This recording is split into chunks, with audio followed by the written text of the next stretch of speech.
Bonjour à chacun, chacune, encore heureux de pouvoir se retrouver autour de la parole de Dieu. Vous vous souvenez, la dernière fois, on a parlé de ce que nous étions appelés, un appel extraordinaire, appelé à bénir. Et à cause de cet appel, Dieu nous bénissait. Mais avant d'aller plus loin, avant de partager encore un des appels que Dieu a mis sur notre vie, j'aimerais tout simplement prier. Seigneur, nous louons ton nom, nous te rendons gloire. Merci pour ta parole, nous voulons la serrer dans notre cœur. Te rendons gloire parce que tu es notre Père, tu es notre Dieu, et nous avons tout pleinement en toi. Tu nous suffis, Seigneur, tu nous suffis. Vraiment, conduis-nous dans ces instants et que chacun puisse vivre selon ta parole, accompagné par ton esprit et par notre Seigneur Jésus. Amen. Amen. Soyons encouragés. J'aimerais vous encourager encore à parler d'un appel qui est sur votre vie, qui est sur ma vie, un appel commun. Et on le retrouve dans l'Épître aux Philippiens, au chapitre 3, versets 12 et 14. Philippiens, chapitre 3, versets 12-14. Ce n'est pas que j'ai remporté le prix ou que j'ai déjà atteint la perfection, mais je cours pour tâcher de le saisir, puisque moi aussi j'ai été saisi par Jésus-Christ. Frères, je ne pense pas l'avoir saisi, mais je fais une chose, oubliant ce qui est en arrière et portant vers ce qui est en avant. Je cours vers le but pour remporter le prix de la vocation céleste de Dieu en Jésus-Christ. Je cours pour remporter le prix. Notre appel, c'est d'avoir une victoire au bout de la course. Vous êtes appelés à remporter la course. Voilà votre appel. J'ai mis pour titre « Appelé à remporter la course ». Je ne veux pas atteindre ou avoir le premier prix sans vous. Je crois qu'on est tous appelés à avoir le premier prix et à atteindre la course et le but et à triompher ensemble. Ça, c'est mon désir. Et je crois que c'est le désir de Dieu, c'est que vous puissiez atteindre le but, avoir la victoire. La course, et le premier point que j'aimerais voir avec vous, la course qui doit être à l'image de qui? De Jésus-Christ. Notre course, elle doit être à l'image de Jésus-Christ. Au verset 13, « Mais je cours pour tâcher de le saisir, puisque moi aussi j'ai été saisi par Jésus-Christ. » Depuis notre nouvelle naissance, depuis que nous avons donné notre cœur au Seigneur, qu'il est venu faire sa demeure en nous, nous voulons sans cesse lui ressembler, nous voulons être à son image, nous voulons ressembler à notre Jésus-Christ. D'ailleurs, l'apôtre Paul va dire dans l'Épître aux Éphésiens, au chapitre 5, verset 1-2, Éphésiens chapitre 5, verset 1-2, « Devenez donc les imitateurs de Dieu, comme des enfants bien-aimés, et marchez dans la charité à l'exemple de Jésus-Christ. » Marchez comme il a marché, vivez comme il a vécu. Paul va dire, je ne suis pas encore arrivé, je n'ai pas encore atteint, mais j'y tends, j'ai soif de ressembler à mon Jésus. Et je crois qu'on doit avoir une soif, un désir de marcher comme il a marché, de parler comme il a parlé, d'agir comme il a agi. Vous savez, souvent sous prétexte que on n'atteint pas le but, qu'on n'est pas dans la perfection, on pourrait se dire, mais à quoi bon? Non, tendons vers la perfection. Cherchons à lui ressembler de plus en plus. Faisons des efforts et il nous accompagnera. Jean lui-même nous encourage à marcher comme Jésus. 1 Jean chapitre 2 verset 6. 1 Jean chapitre 2 verset 6. Celui qui dit qu'il demeure en lui doit marcher aussi comme il a marché lui-même. J'ai dans mon cœur le désir, et je sais que c'est dans votre cœur le même désir, c'est d'être à son image, de vivre à sa ressemblance. J'ai cette assurance que si je marche comme lui, lui il est en moi et il se développe en moi. Et il me donnera, on verra tout à l'heure, cette facilité, cette capacité à marcher comme lui. Mais tu vas me dire, mais comment, David, remporter la course? Comment vivre comme Jésus-Christ? Eh bien, les moyens de remporter la course, on l'a lu dans ce texte. Et le premier point que j'aimerais voir avec vous, c'est oublions notre passé qui nous ralentit dans la course. Oublions notre passé qui nous ralentit dans la course. Paul écrit au chapitre 13, au verset 13, « Frères, je ne pense pas l'avoir saisi, mais je fais une chose, oubliant ce qui est en arrière. » Oubliant ce qui est en arrière. Il y a tellement de choses qui nous ralentissent dans la course quand on regarde en arrière. Et vous savez, quand on regarde en arrière, c'est dangereux.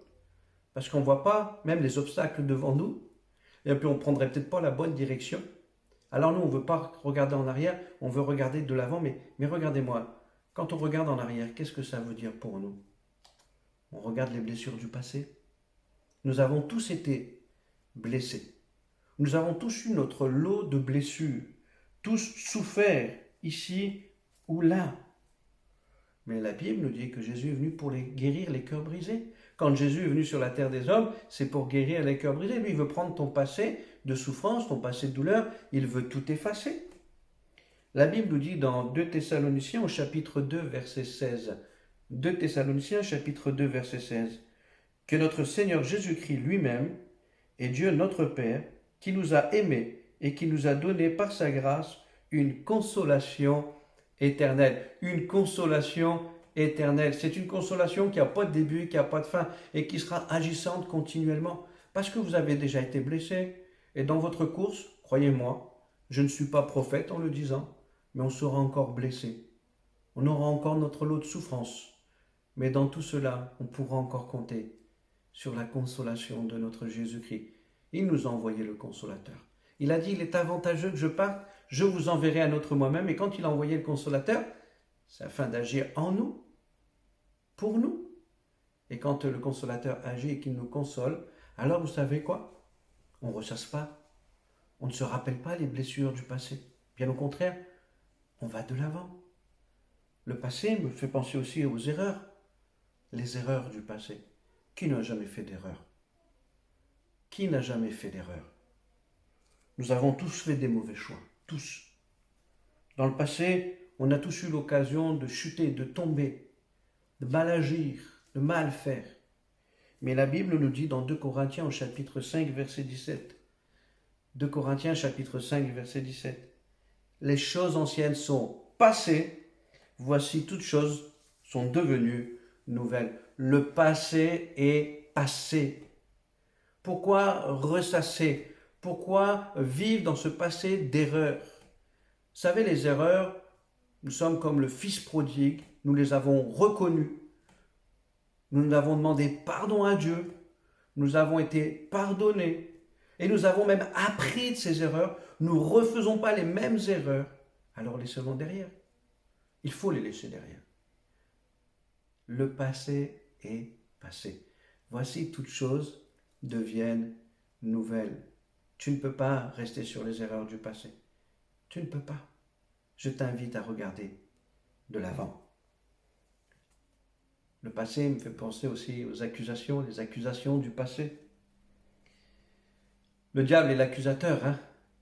Il nous accuse. Mais quelqu'un a dit, quand le diable te rappelle ton passé, dis-lui son avenir. Dis-lui son avenir. La Bible nous dit que l'accusateur, il est venu, il nous accuse. Mais que nous dit Paul aux Romains, au chapitre 8, verset 33? Romains, chapitre 8, verset 33. Qui accusera les élus de Dieu? C'est Dieu qui justifie. Quand tu es pardonné par Dieu, quand tu es justifié par Dieu, tu ne peux pas être accusé. Tu ne peux pas. Quand l'accusateur vient, tu lui dis, moi j'ai été justifié. L'œuvre de la croix m'a justifié. Mais parfois, c'est notre cœur qui nous accuse. On est conscient, hein? On a fait tellement d'erreurs, tellement des choses mauvaises. Mais que nous dit la parole de Dieu dans 1 Jean chapitre 3, verset 20? 1 Jean chapitre 3, verset 20. Si notre cœur nous condamne, Dieu est plus grand que notre cœur et il connaît toutes choses. Pour notre course, nous avons l'assurance que nous sommes pardonnés. Nous ne pourrons plus être accusés. Du coup, nous courons légers. Parce que c'est ce fardeau, c'est les douleurs, c'est les souffrances, c'est aussi nos péchés. Et finalement, tout ce lot-là nous accuse, l'accusateur vient.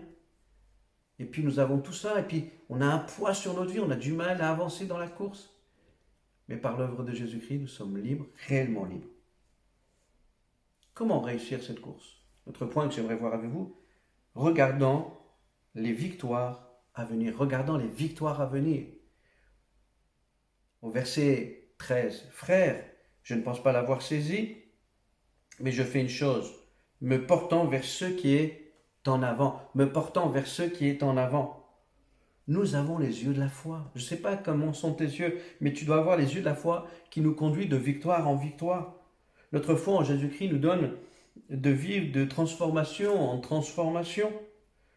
Les yeux de la foi me donnent de voir comme le ciel voit.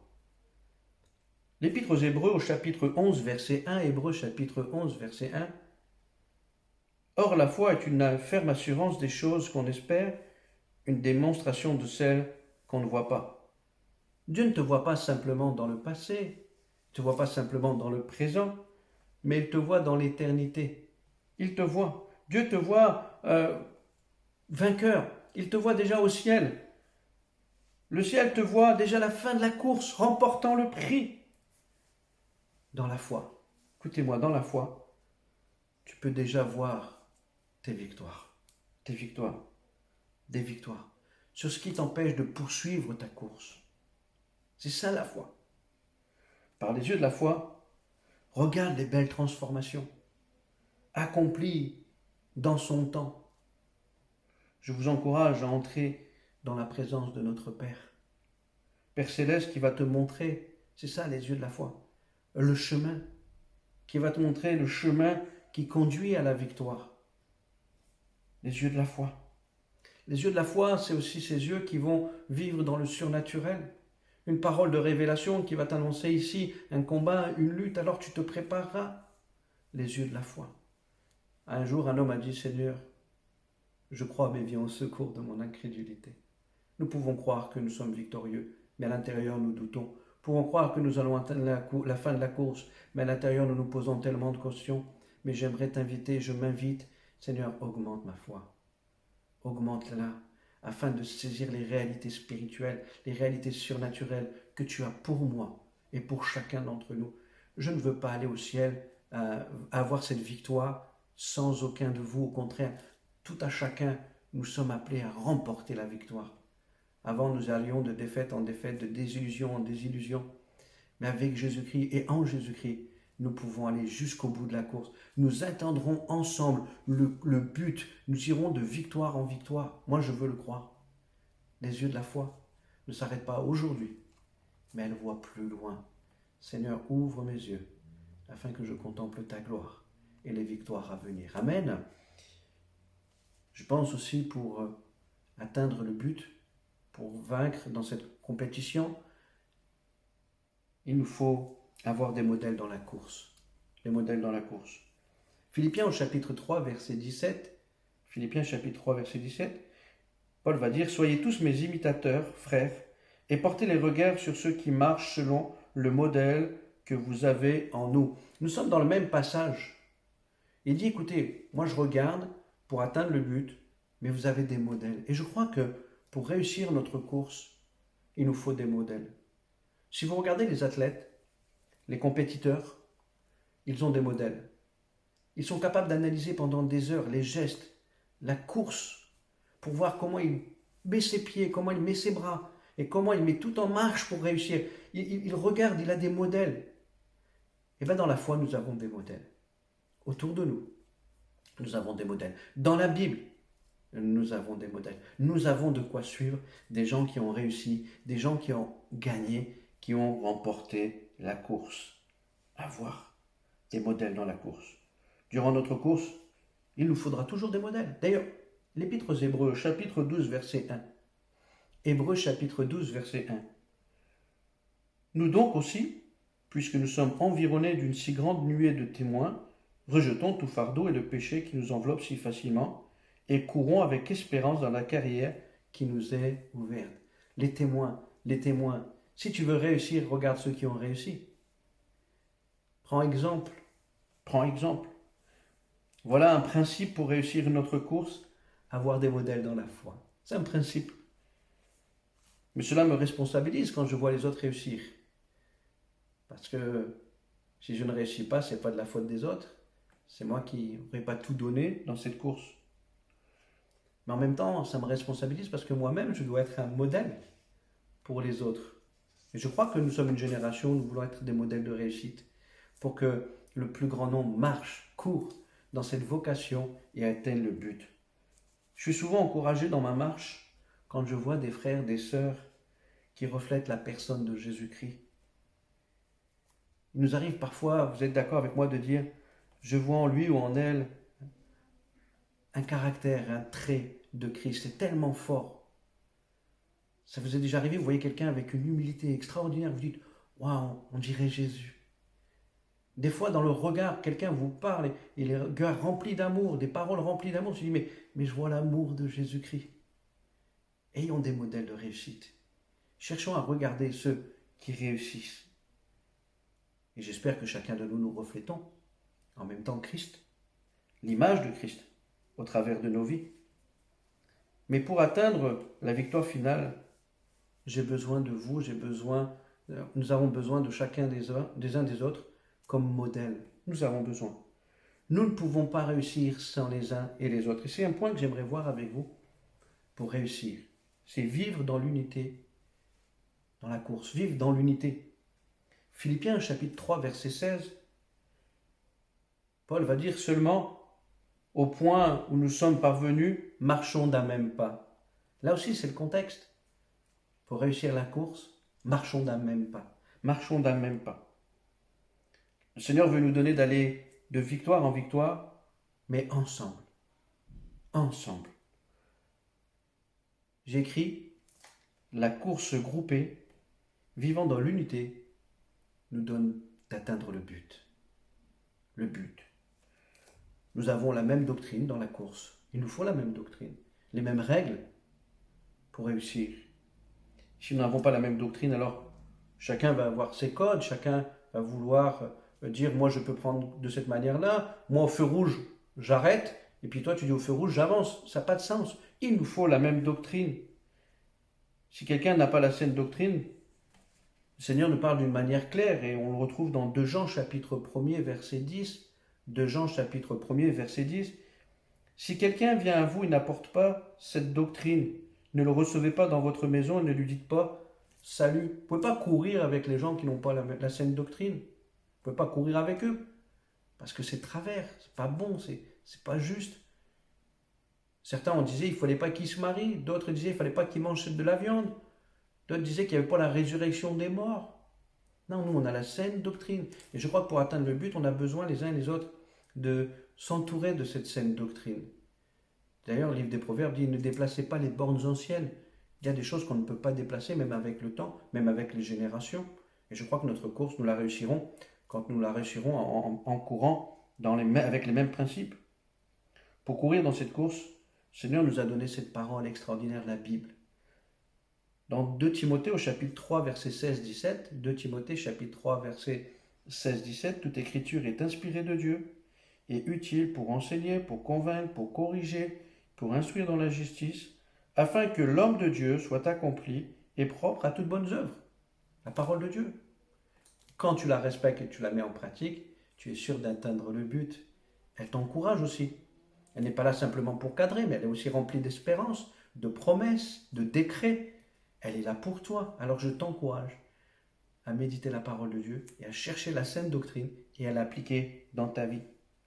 Nous n'avons pas que la même doctrine, nous avons aussi la même culture. La même culture dans la course. La culture est la manière de vivre l'Église ensemble.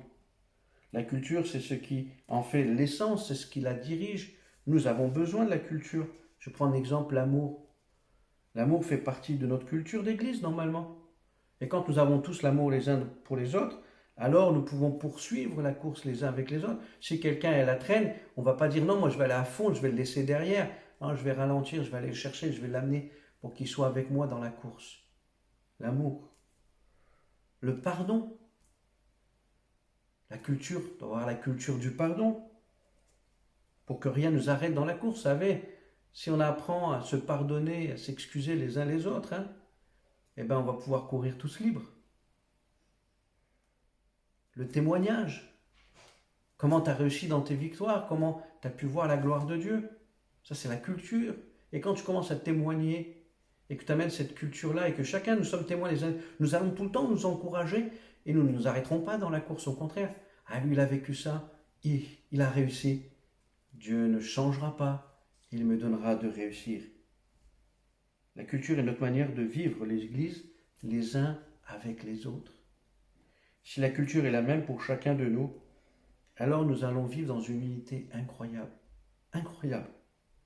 Et nous allons ensemble courir et atteindre le but de notre course. J'aimerais vous encourager à vivre l'unité. L'unité au travers de la doctrine, au travers de la culture. Et je crois que même là, l'adversaire sera limité quant à ses actions envers nous. Je suis convaincu personnellement. Comment réussir? Et j'aimerais vous encourager. Être saisi par Christ nous donne de réussir.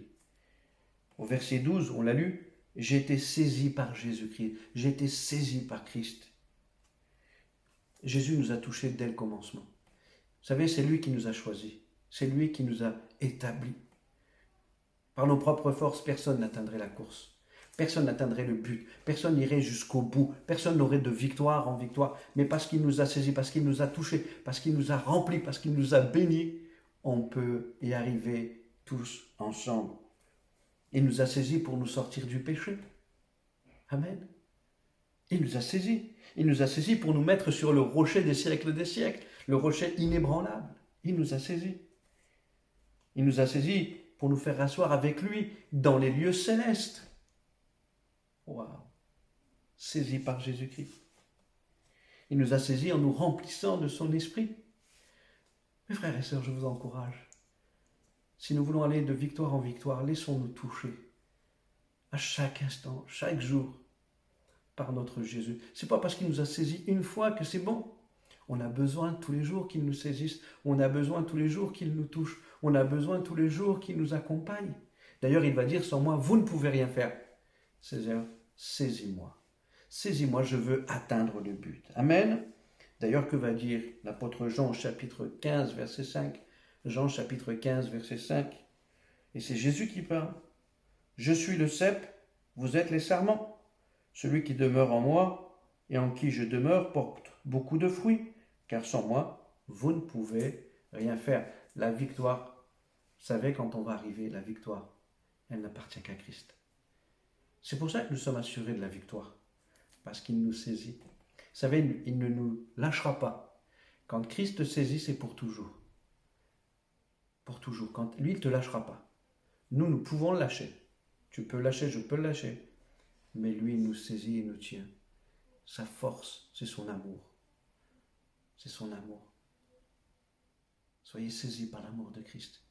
Soyez transformés, renouvelés par l'amour de Christ.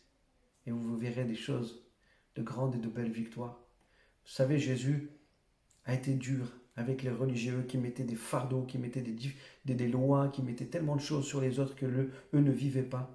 Et Jésus, lui, il est venu, il a dit, déchargez-vous sur moi de tous vos soucis. Lui, au contraire, il veut se charger. C'est pour ça qu'il te saisit. En te saisissant, en te prenant, il t'aide dans ta marche.